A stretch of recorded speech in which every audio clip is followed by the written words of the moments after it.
tentang sistem reproduksi. Simak terus videonya ya.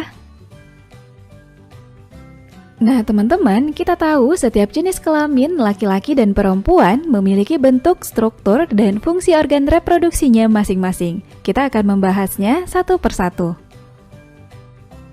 Pertama, struktur dan fungsi organ reproduksi pada pria. Organ reproduksi pria terdiri dari organ reproduksi luar dan organ reproduksi dalam. Organ reproduksi luar terdiri dari penis dan skrotum. Organ reproduksi dalam terdiri dari testis, saluran kelamin, dan kelenjar kelamin. Setiap bagian-bagian organ ini memiliki fungsinya masing-masing. Organ reproduksi luar yang pertama adalah penis. Di dalam penis terdapat 3 rongga, 2 rongga bagian atas tersusun atas jaringan spons corpus cavernosa, 1 rongga di bawahnya tersusun atas jaringan spons corpus spongiosum. Corpus spongiosum ini akan membungkus uretra. Uretra pada penis dikelilingi oleh pembuluh darah dan ujung saraf perasa. Penis berfungsi sebagai alat kopulasi untuk memasukkan sel sperma ke dalam kelamin wanita.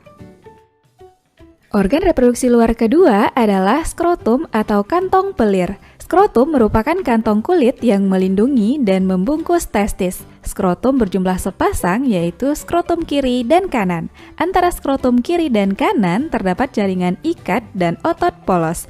Adanya otot polos menyebabkan skrotum mengerut dan mengendur. Di dalam skrotum juga terdapat otot lurik yang berfungsi mengatur suhu di sekitar testis agar tetap stabil.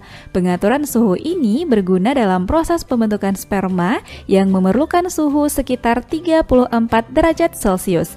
Pengaturan suhu dilakukan dengan mengerutkan atau melonggarkan skrotum sehingga testis bergerak mendekat atau menjauhi tubuh. Berikutnya kita akan membahas organ reproduksi dalam, yaitu testis. Di dalam tubuh pria terdapat sepasang testis. Di dalam testis terdapat saluran-saluran halus yang disebut dengan tubulus seminiferus. Disinilah tempat pembentukan sperma. Jadi, testis berfungsi untuk memproduksi sperma melalui proses spermatogenesis dan juga memproduksi hormon testosteron. Organ reproduksi dalam selanjutnya adalah saluran kelamin. Saluran kelamin pria terdiri dari epididymis, vas deferens, saluran ejakulasi, dan uretra. Secara keseluruhan, saluran kelamin ini berfungsi menyalurkan sperma dari testis keluar tubuh melalui penis. Selanjutnya, organ reproduksi dalam pada wanita. Organ dalam pertama, vagina. Vagina merupakan saluran akhir reproduksi wanita yang bermuara di vulva. Vagina menghasilkan banyak lendir yang diproduksi oleh kelenjar Bartholin. Lendir berguna saat koitus dan mempermudah kelahiran bayi. Jadi, vagina berfungsi sebagai saluran keluar dari rahim, baik pada saat haid maupun melahirkan. Selain itu, vagina juga berperan sebagai alat kopulasi untuk menerima penis. Organ dalam berikutnya, uterus atau rahim. Uterus merupakan rongga pertemuan oviduk kanan dan kiri. Bagian bawah uterus menyempit sehingga disebut serviks, mulut atau leher rahim. Bagian luar uterus dibatasi oleh dinding endometrium yang banyak mengandung pembuluh darah. Dinding ini akan menebal saat terjadi kehamilan. Uterus berfungsi sebagai tempat pertumbuhan dan perkembangan embrio. Selanjutnya, oviduk atau tuba Fallopi. Oviduk merupakan sepasang saluran kiri dan kanan yang ujungnya membentuk corong yang disebut infundibulum. Pada infundibulum terdapat fimbre atau rumbai-rumbai untuk menangkap ovum.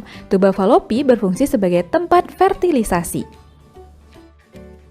Dan organ reproduksi bagian dalam terakhir adalah ovarium. Ovarium terdiri dari ovarium kanan dan kiri. Ovarium berfungsi sebagai penghasil sel telur atau ovum.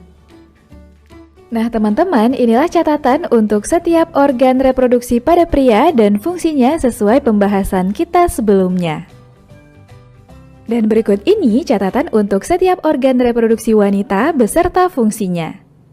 Teman-teman, inilah struktur testis dan saluran-saluran yang ada di sekitarnya. Nomor 1 merupakan vas deferens sebagai saluran yang dilalui sperma dari epididymis menuju vesicula seminalis atau kantong sperma.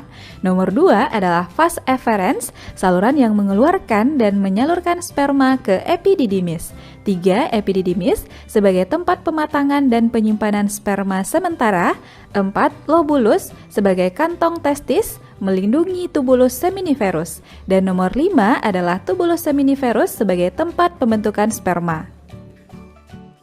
Dan bagian organ reproduksi pria terakhir adalah kelenjar kelamin. Kelenjar kelamin berfungsi untuk menambahkan cairan-cairan kelamin sehingga berguna untuk mempertahankan hidup dan gerak sperma. Cairan tersebut dihasilkan oleh vesikula seminalis, menghasilkan cairan yang berfungsi sebagai sumber energi dan untuk memudahkan gerak sperma. Cairan ini juga menormalkan keasaman saluran reproduksi wanita. Kelenjar prostat menghasilkan cairan yang bersifat basa pada sperma. Cairan ini mengandung kolesterol, garam, dan fosfolipid. Kelenjar koper atau bulburetra menghasilkan cairan yang bersifat basa. Kelenjar ini berhubungan langsung dengan uretra.